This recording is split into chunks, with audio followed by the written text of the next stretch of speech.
Welcome, good evening, everybody, or good morning or good afternoon, depending on where in the world. And hello to those joining us on recording. I'm Jamie. I'll be hosting this evening and taking you along for the ride with Jane. I'm not sure how big of a ride it's going to be if we're resting, but it'll be a rest ride. So let's find out what that's going to be about in just a few moments. So just as we're getting settled in, please feel free once again to put your cameras on, especially if you're in the Zoom room with us. So only in the Zoom room with us are those who have bought products from us in the past or have been part of different trainings, and that's how you've gotten to the Zoom room. So thank you for being here. And so for those in the live stream, unfortunately, we can't see you. However, we do love your participation, and it would be great for you to participate through the chat. And Steve is going to make sure that we get all of your lovely comments to feed to Jane. So once again, tonight we have rest pose. Actually learn to pause. I think this is going to be a nice one, especially for us in the UK or the latter end of the evening. The idea of resting feels quite good. Or if you're catching this sort of midday, sort of that midday slump, this might feel really good for that too. Okay, so I know a lot of you have been here. I'm seeing a lot of familiar faces and names, but for those who this is maybe your first time or your first session, this session is an hour long. And in this session, Jane will walk us through how we would use rest pose in an everyday or personal way, how we would use rest if we were in a coaching context, and then finally to finish off how you would use rest in a yoga class or group setting, which I think a lot of us can already understand. If you've ever done a yoga class before, it's sort of built in usually at the end in a shavasana, but maybe examining our relationship to it, so we'll have a different flavor of it than what you might receive in a yoga class. So if in the chat, if you wouldn't mind writing whether you are here for personal development, if you're here as a coach, or if you're here as a yoga teacher, or all of the above, or nothing, whatever. We'd love to know what you're here for, because that also helps Jane speak to those who are here and in the room. And of course, if you'd like to win a chance to win a free spot on the EYP teacher training course, which is worth $1,400 or just under $1,400. All you have to do is head over to our Facebook post, which Steve will put into the chat. You share it, tag a friend to enter, and remember, you have to be in it to win it. And I think by the end of this, or even any of these sessions, you're going to want to participate in an EYP training of some variety, because there's so much to offer with EYP. There's so many different ways to use it for self and for others. And Steve is going to share with us a little video right now about EYP in a coaching context, and it features none other than me. So you'll get a double dose of me here in this video. So if you wouldn't mind playing that for us, Steve. What the EYP course for coaches has to offer you is a way to shift things from getting stuck in the head and getting into the body. These very simple forms can be done in normal clothing, in any setting, anywhere, and you can then begin to look at the patterns that might be keeping your clients stuck. As a coach, I use this mostly with my clients with intimacy and relationship and communication, and as soon as I get them to move from the cerebral part of the conversation and getting them down and into their body. See yourself as you see other people, because I have a very critical eye at the moment.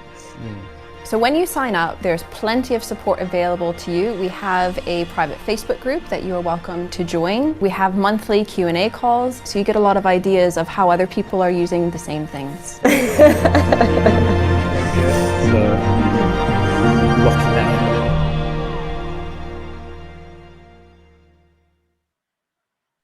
Great. Thank you, Steve, for sharing that.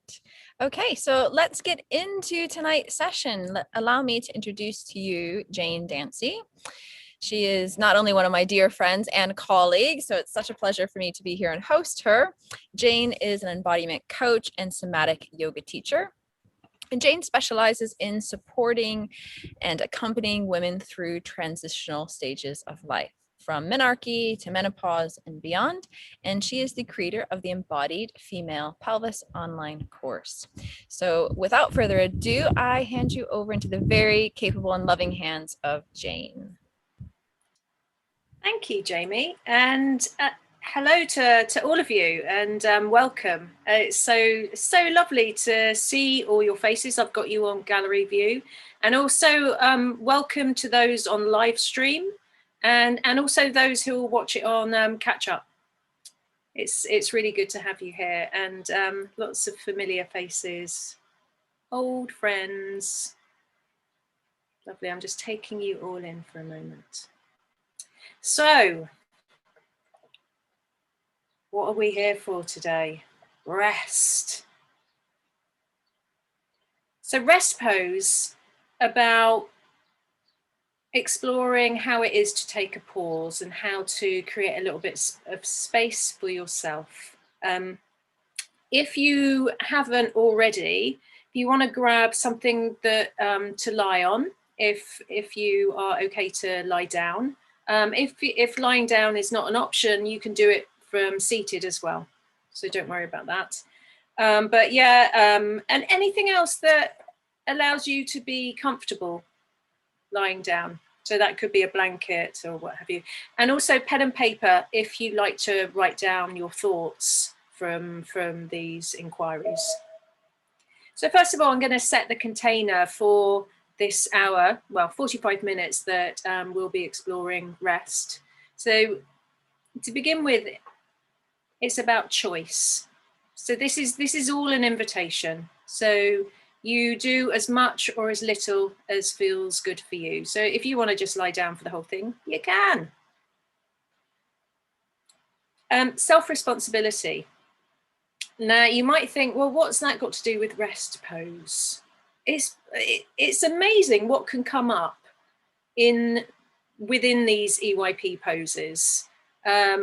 I've seen it time and time again of all sorts of things can arise. So really look after yourself, and I will leave you as the expert on yourself in which to do that.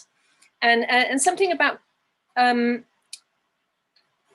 just noticing how much or how little you want to do of something, or how much you want to dive in and explore. So for a moment, let's just take a few breaths together. Let's start how we mean, yeah? Just a few breaths. Perhaps feeling your feet on the ground, noticing how your pelvis makes contact with whatever it's making contact with. And allowing a few breaths in and a few breaths out.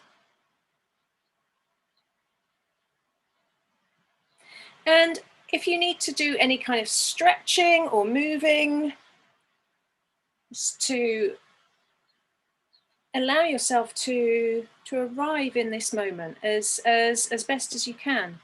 Is there anything else that would be useful for you to do for you to have as much attention into this space that we're sharing? So, you know, if you want to turn your phone around so you can't see it bleeping, or shut a door, or just if you mentally just want to park something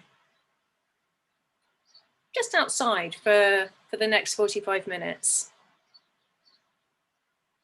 If I notice that sometimes when I do rest, I have these things going on in my mind, like I don't know, scenarios from before or that might be happening in the future. So it's sometimes useful just to think, I'm just going to park that, if that's available. So first of all, I love this pose. It's super, super rich. It doesn't mean that I'm great at it. I love it because it's a struggle for me. What I would really love to hear from you is, what does rest mean for you? Like the first thing that comes to your mind. And I'd really like to see some words that come to your mind, and if you want to put them into the chat. What comes to mind when you think of rest? First thing. So letting go, sleeping, emptiness, relax, inactivity, doing nothing. Yeah, peace, joy. So all sorts of things can arise from one word. It's a rich subject. So what we're going to do in this next 45 minutes, we're going to explore it for how rest is for yourself, how it can be something really useful to explore with your clients, but also in a class situation, if you're a yoga teacher, or even if you, something for you to think about when you're in a yoga class. And now, if you want to put in the chat, from 0 to 10, how rested do you find yourself right now? So 0 would be zonked out. 10 would be boing, boing, bouncing off the walls. Where are you? So 5, 6, 6, 8, 4, 3, 6, 4. Yeah, so coming in at all different levels of rest. So that will be interesting to see where you are at the end of it. And you might feel more rested, you might not. Nothing is guaranteed. So first of all, I just want to talk a little bit about the pose. What does the pose rest give us if it's something that we choose to explore? So I see it as that to explore rest, it gives me the chance to enhance the space in my life, the time that I can give to actually resting. It creates ease. And it explores the idea of being rather than doing. It's an invitation to come into the rhythm of rest and explore your relationship with rest. So rest is one thing, like how we find it, but then we have this relationship to rest. It's not always straightforward. Does anyone find that? If it was easy, I'd just say, okay, I'm just going to rest. Not quite like that. For me, when I'm well rested, because it does happen sometimes, when I'm well rested, I'm fully residing comfortably in my body. I've dropped into myself, and there's a sense of homecoming and a sense of belonging. Oh. So what about you? What does it feel like when you feel rested? Also, for me, it's an essential part of centering. I find to be able to center and to self-regulate, it's much easier when I'm rested. Also, think of a time when you felt like this. When did you last time you felt really rested? So for me, I can remember last summer being on holiday in France, staying at this beautiful place with a swimming pool, and every afternoon I would just lounge about by the swimming pool, and it was just nothing else that I needed to do. And that was such a restful feeling. So I'm just going to check the chat. Yeah. Okay. So why is rest useful to explore? So when we have a lack of rest, or when it's a difficult one to access, it really can impact on all levels on our physical body and also our mind. It shows up in our life through our work, through our relationships, parenting, even your sex life. You know, that thing of like being too wired or too tired to have sex. Sex is like last thing on your mind sometimes when it can be like that. It can influence our general health and well-being, our reasoning, and our capacity to self-regulate. And like I said before, it's not straightforward because each one of us will have our own habitual patterns when it comes to resting. And also we live in this society that is very pro action. It's all about production and being busy, you know, the myth of being busy. And I was thinking, you know, there's that thing of like, I know people around me, I might see someone in the street and they'll say, oh, I'm so busy. I'm so busy. And no, I've not heard anyone come up to me and go, oh, I'm so not busy. I can't even think of a good word. Can you? Do you know anyone who goes around saying, oh, I'm so idle, passive, free? I'm so free with my time. I mean, I'm almost going into a caricature because I just don't hear it. Whereas that I'm so busy is I mean, who here? Put your hand up if that's the story that goes on. Yeah, absolutely.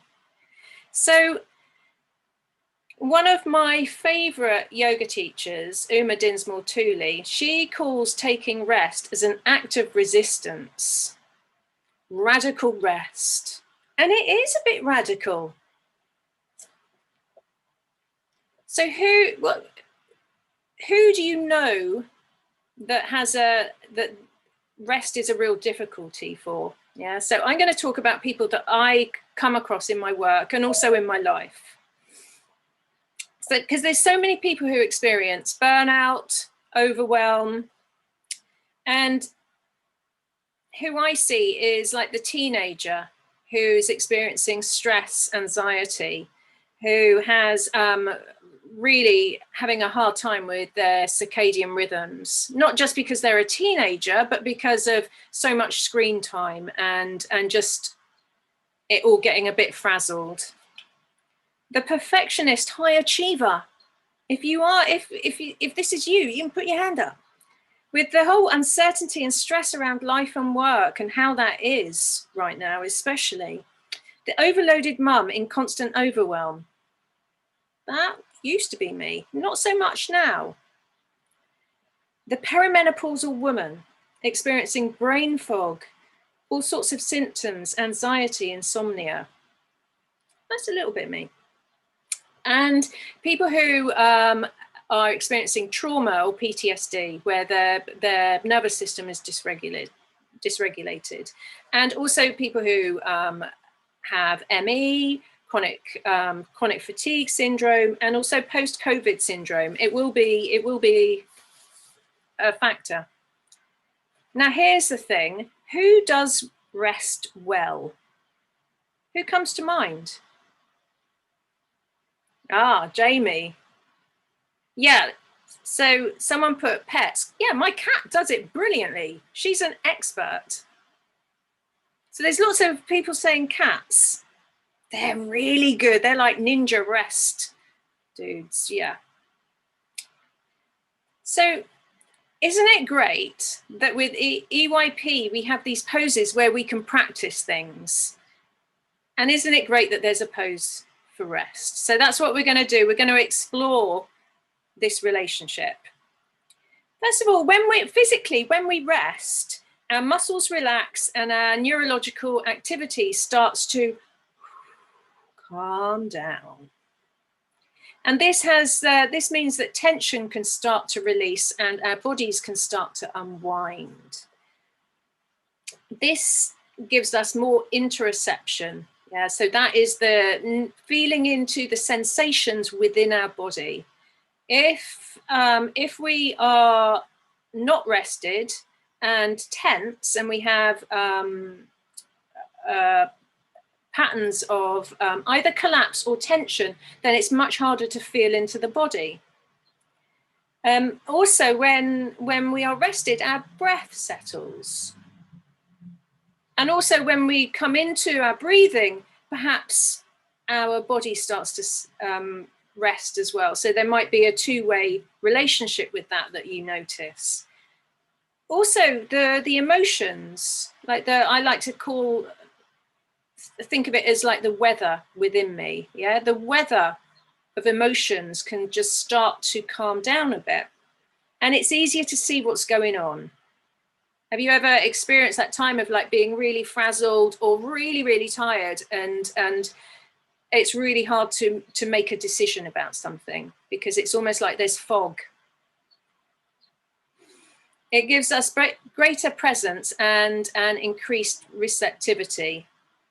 And it also means that symptoms that you might be experiencing, challenges, actually start to go down. So that's one of the big things with perimenopause, is one of the first places to start with is, what's your rest like? So if there's the tiredness, the holding, the contraction, that means there's less body awareness, so we can't feel so much. And this means our general embodiment levels, if there were levels of embodiment, kind of goes down. So right now, let's start to have a little practice with this. As you're sitting, what I want you to think about is, how does your body make contact with the chair? How do your feet meet the ground? Are you noticing that there is a resisting, or is there a bit of a collapsing? And if you're not sure, a really good way to find out is to exaggerate this. So if you resist, so what I mean by resist is if you pull up. Have you ever sat on someone and not wanted them to feel your full weight? It's like that. Or if you're sitting on a toilet where you don't really want to be sitting. It's a good enough example. So resisting, can you feel that in your body? Yeah, it's uncomfortable. Okay, let go of that. And now try collapsing. Notice which feels more familiar. And then what's the bit in between? What's not collapsing, not resisting, but in Scaravelli yoga terms, it's they would say it's called yielding, which might have some meaning to you or not, but it's in between. It's being in relationship to what your body meets. So again, if you want to put that in the chat, what's familiar or not familiar with you? Collapsing, resisting.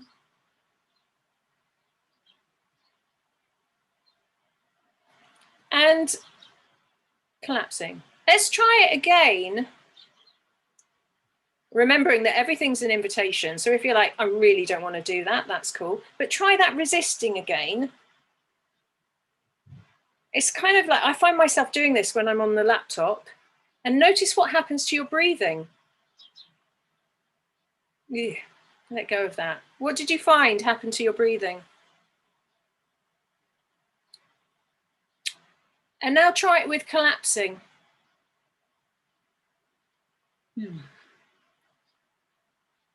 And again, notice what happens to your breathing. All right, come back to what feels. Yeah, so the breathing stops, or what things start happening in the body where the breath can't happen. And if the breath gets disrupted, then it's the tension starts to come in, or what have you. So it's all about finding that sweet spot in between. So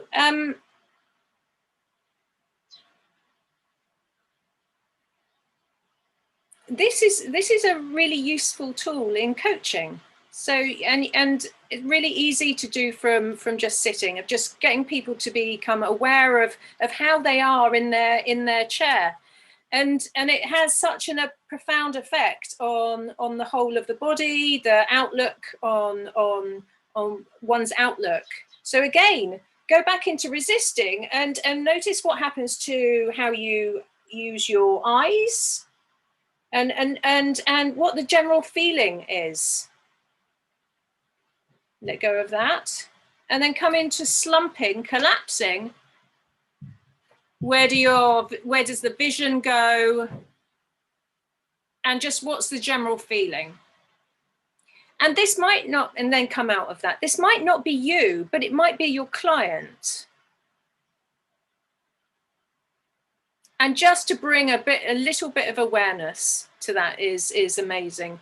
And I always think about how it's easy if I've been teaching yoga for nearly 20 years. I do my embodiment stuff. I hang out with a lot of people who do the same, and it's easy for me to think that everyone kind of knows this stuff. And the fact is that there's so many people who don't have that that awareness of how we are in our body and how we land wherever we're landing. And to be honest, also, it's something that I can forget quite easily if there's a lot going on. So really useful to come back to these really basic practices. So let's try this from standing now. So an invitation to come up to standing. And before we do anything else, have a little jig if you fancy doing that, or a little shake as a way of just releasing whatever you need to release. If there's any kind of activation in the body, letting that go. If you think about it as what an animal does before they settle, they pad around, or a toddler might release and make noise. So when we do any kind of movement or sound before we come to resting, that can really allow us to drop into it a bit more. And when do you know that you do this, and when do you know that you don't do it? Because I mean, if I'm in a formal working environment, I might not be able to do that. That would just be, it would look too weird. So as you come up to standing, once again, notice your feet on the ground.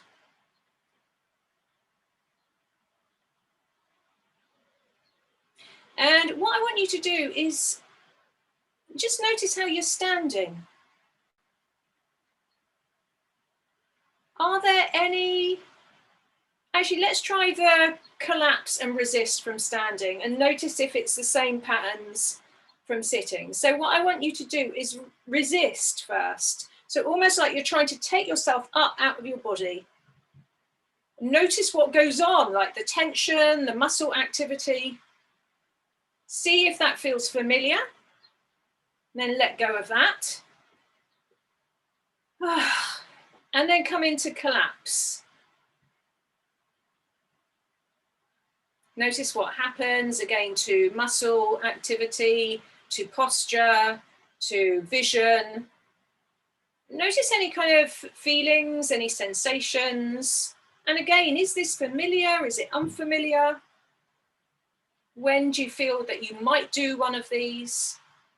And again, shake it out, because that's not a great place to be. And now try and find that sweet spot in between. You're not resisting, you're not collapsing. It's a bit like Goldilocks and the Three Bears.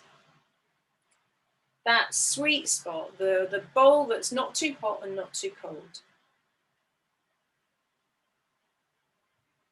And let's scan through the body. And as we go through the body, I want you to notice whether there are muscles working that don't need to work. Yeah, so first of all, take your awareness down to your feet. Can your feet become more expanded and relaxed? So that the ground, they're really feeling the support of the ground, and you can almost feel the ground rising up to meet you. And then take that awareness up to your kneecaps. Now notice what's going on with your kneecaps. Are they lifted? Sometimes our kneecaps can do that when they don't need to. Just check in that they're soft. And there's a softness at the back of the knee. And then up into your thighs. And what I quite like to do is just have a bit of a squidge as I go up. I check in with my thighs. Are they activated when they don't need to be? Buttocks. As buttocks, they're a place where we can hold tension when we don't need to. And then belly. Check that your belly is soft and squidgy, as every belly should be. And then moving up to the shoulders and the arms. And getting a sense of this grounding down to the floor, and then the rising up from here. So there's a embodiment teacher, Betsy Politin, who talks about support and suspension. So the support we receive from beneath, and the suspension, it's almost like the upper body are like the branches of a tree. So we come into suspension up here, but we have the support down here. So there's space in the abdominal cavity, and we're taking a bit of weight off the pelvis. And just notice what that's like. And check in with your face. Is there anything in your face that you can relax a little bit more, like the jaw? Another place where we can hold tension, the tongue, the eyes, the eyebrows.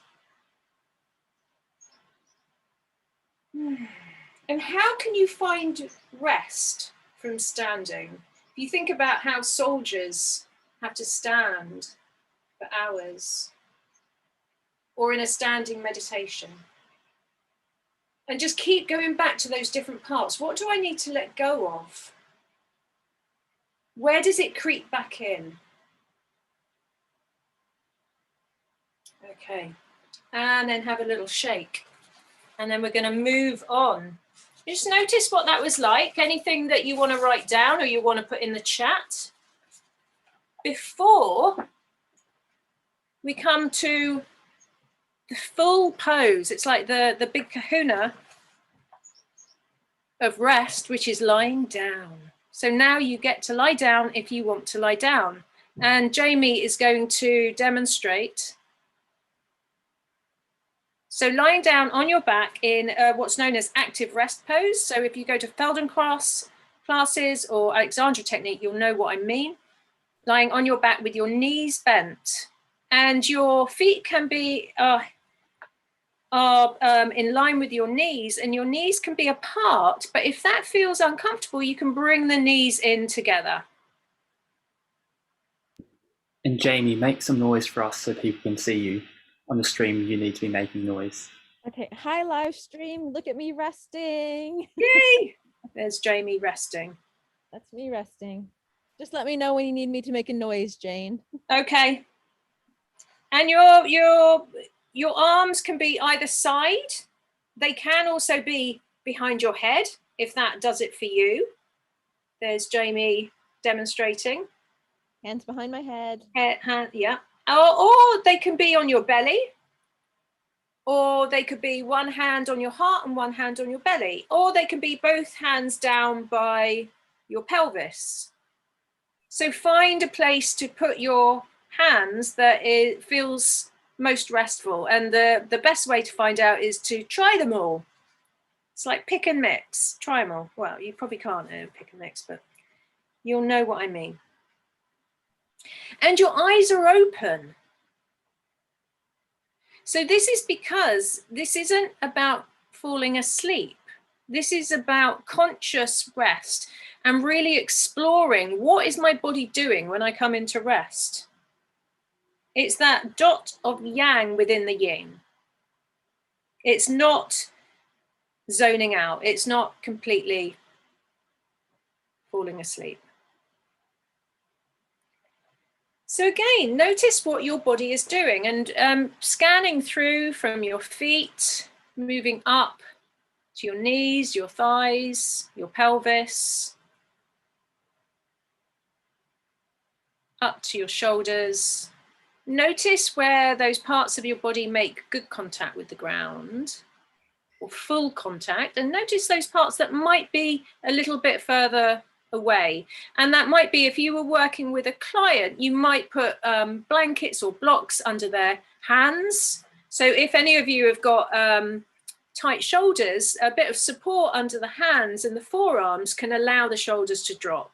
Or it might be a bit something under the head, or even a weight on the lower pelvis can be quite useful. In the same way as some people find it really useful to use weighted blankets. And again, what's the relationship of your body to the ground? How does your body do rest here? Is there a collapsing, a dead weight? Is there a bit of resisting? Sometimes if there's a lot going on for you, or there's a lot of tension in your body, it's hard to allow yourself to be supported by the ground beneath. Or can you find that sweet spot? Not resisting, not collapsing. So here you could bring in little elements of other EYP poses, like letting go, practicing a bit of letting go. And also support, in that allowing the support of the ground, the earth, whatever you want to call it, to rise up and to fully meet you.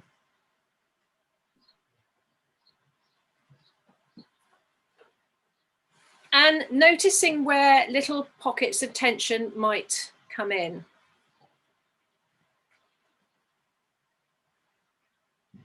And what's it like to be here? Are you hoping that this will go on for a long time? Or are there some of you who are thinking, oh God, I want this to end, it's uncomfortable. So all your thoughts, reactions like that are really, really useful information. And this is all the kind of thing that you could do actually with a client as well, but always so good to see, to really explore it for yourself first. So coming back to that thing of how do you do rest? Where did you learn how to do rest? Where do we learn? Well, the first place could be with our parents in the family home. How did they do rest?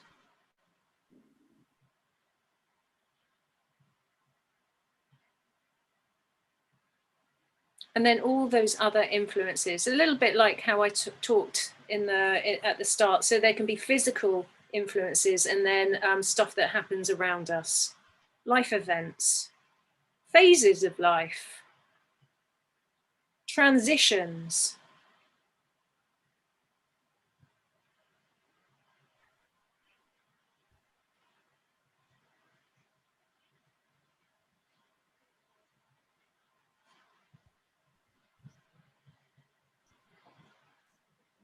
What's it like to have a pause of complete silence?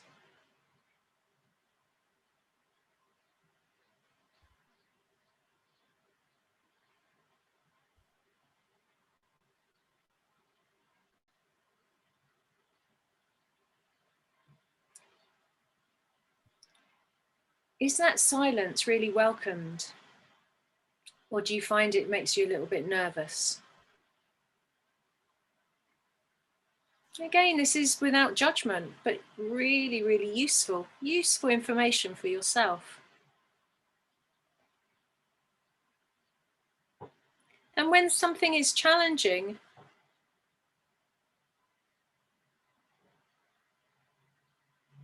it's nice to know that there's these practices in which we can, or in which you can really, with self-kindness, explore this in a way where you can give yourself just the right amount of dose and then come back to it the next day and increase that muscle of being able to receive rest and to allow rest.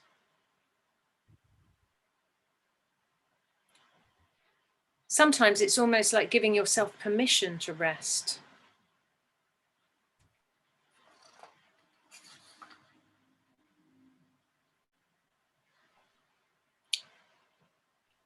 And I'm now going to bring that to a close, and I'm going to invite you to make your way back up to standing, and just be really aware of how you do this.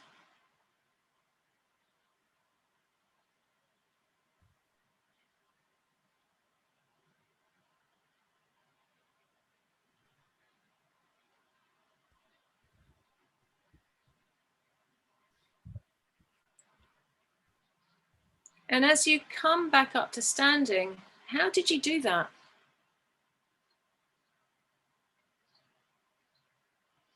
Some of you might already still be on the floor. Some of you might have jumped up straight away. It's a bit like how people come out of relaxation at the end of a yoga class. And again, a really, really useful indicator on where we are, what's going on for ourselves. And as you come back up to standing,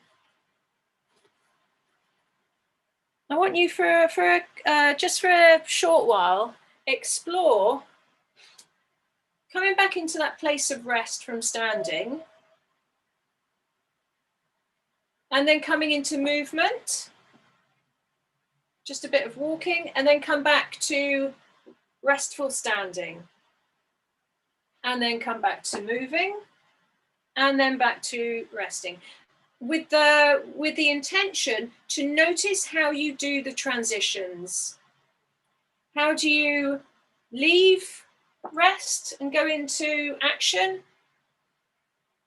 And then how do you come back? So do you jump out, or what's that bit in between? And then the next piece is, how can you bring, if we were to say, to not do this has to be rest and this has to be action, yeah? If we could find a way of bringing a bit of rest into our action, what would that look like? So again, a bit of walking, but with maybe 20% of rest. What does that look like? Or if that's, and notice, is that familiar? Is that something you already do, or is it quite unknown? Or maybe you want to try a little bit more, or if that feels like too much, dial it down. But wouldn't it be great if we could find little bits of rest as we go through our action of life?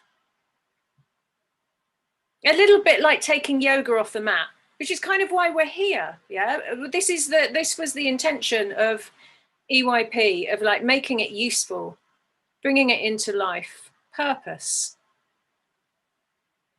So how can I move, but still respecting rest in my body? And then coming back to sitting. And if you want to make some notes around that, or I'd really love to hear as well. So if you want to put it in the chat.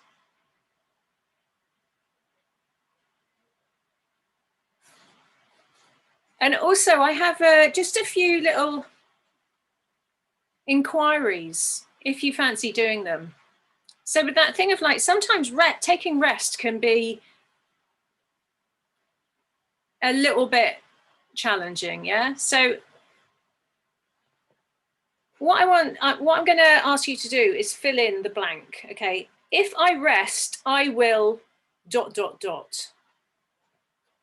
If I allow myself to rest, what will happen?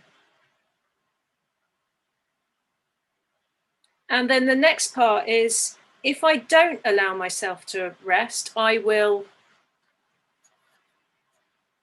Strangle my child.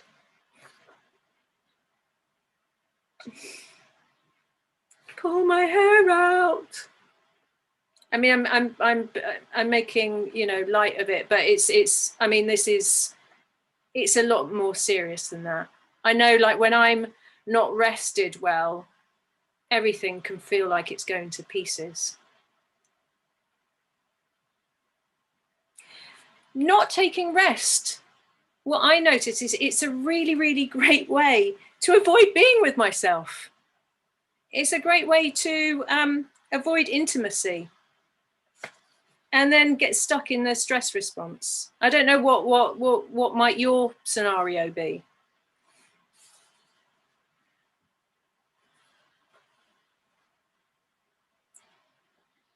And also, what would a useful micropose of rest be?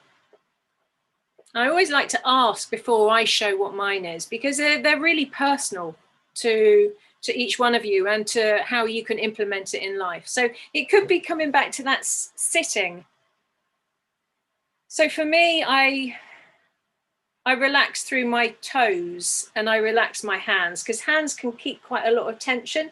So I just allow my hands to relax, and maybe I support one with the other, and I just think about softening and maybe just leaning back a bit. So find what would be good for you that you could bring into your everyday life. Because unfortunately, we can't always go and lie down.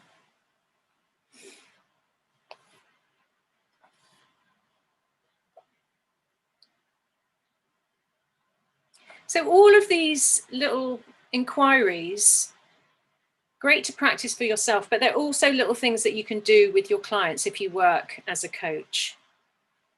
Now, within a class setting, are there many yoga teachers here? Give me a wave if you, yeah, okay. So within a class setting, I like to start the rest pose at the start of the lesson, because it's a really good way for people to land and to let go of what was going on for them, and to also increase their awareness of like what rest really is, and then to do it again at the end and to notice the different quality of that.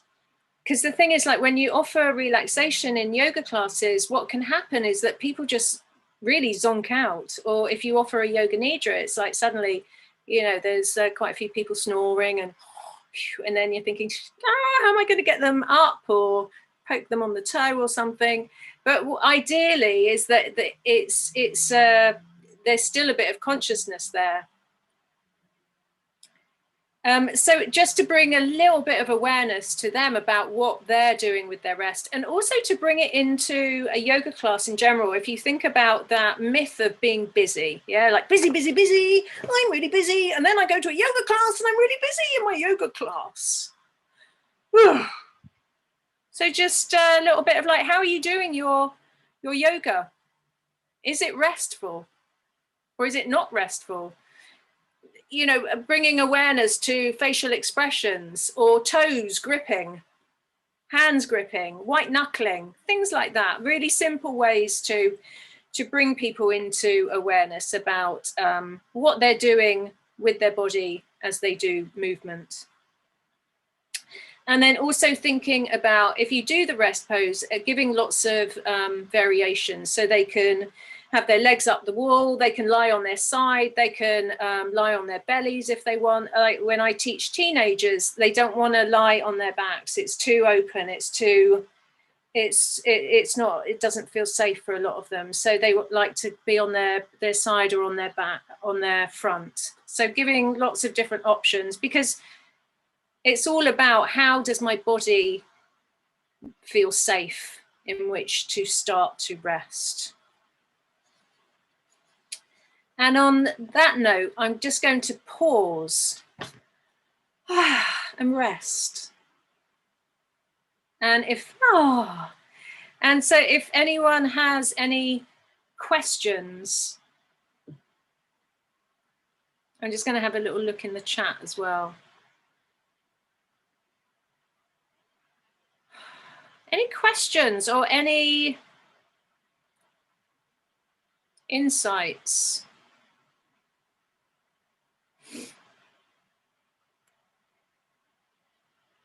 How do you think you might be able to use this with clients? How to bring rest into walking. Hang on, slow down. Yeah, that's a great question. How do I bring rest into my walking? So it's an extension of like, how did you do it when you were sitting? How did you do it when you were standing? And then bring that awareness into your walking. And just keep, and it will go in and out of restfulness. And as soon as like things start, you know, piling up, like you're seeing this, you're doing that, then, or, you know, it's like basic awareness goes out the window when we have too many plates spinning. So coming back to body, dropping back down and just being really curious about what are my feet doing? Any more questions?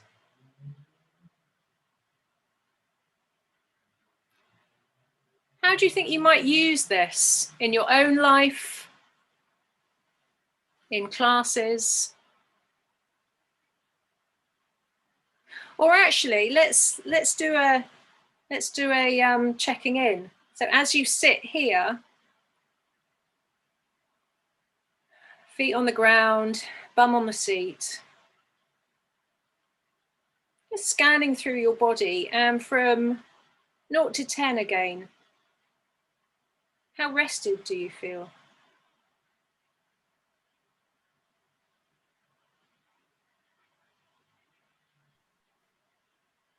Thank you, Jane. I'm going to have to dive in here for just a moment. And if you wouldn't mind, everyone, putting in on the scale that Jane just asked, put it into the chat so Jane can see. I'm going to come back to Jane in just a few minutes, and she's going to give you her top tip around rest. And if there's time, answer any final questions. So thank you, Jane, for taking us through rest. I know I'm feeling very chilled out right now. And it was interesting when you said, oh, Jamie's going to demo, and I laid down. I immediately just closed my eyes. Even though I'm really good at rest, I just always want to collapse into it. And I know that I'm supposed to have my eyes open, but immediately, every single time, I want to close my eyes. So anyone else who does that, I'm with you on that one. So thank you, Jane, for that. And it's been great to see all of the participation in the chat. It's been really wonderful seeing that come through. And I think it's been really nice for Jane as well. So thank you, everyone on live stream and also over here in the Zoom room. And so as I'm wrapping this up for you, please put any of your insights, takeaways, how you're going to use this. This is going to be really helpful for Jane, and also all around social learning. What might be useful for you might be a really great idea for someone else here in the room. So please put your takeaways in there. And again, just a reminder that if you want to win a free spot on the EYP teacher training course, then you need to just simply head over to Facebook and a Facebook post, which Steve will share in the chat. You share it and tag a friend to enter. And who wouldn't want to win something like this, right?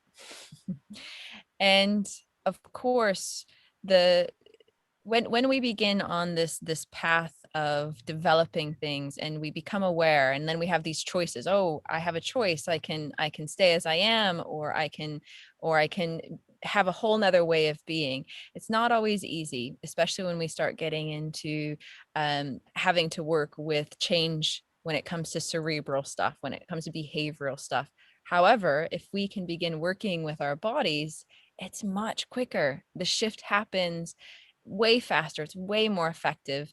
And that's exactly what EYP is offering you here. It's instant shifts. And I'm sure a lot of you, I'm seeing, you're all a lot of very familiar faces here in the Zoom room.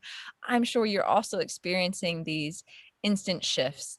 And, you know, what would this do for your clients? What would this do for your, group classes or yoga classes?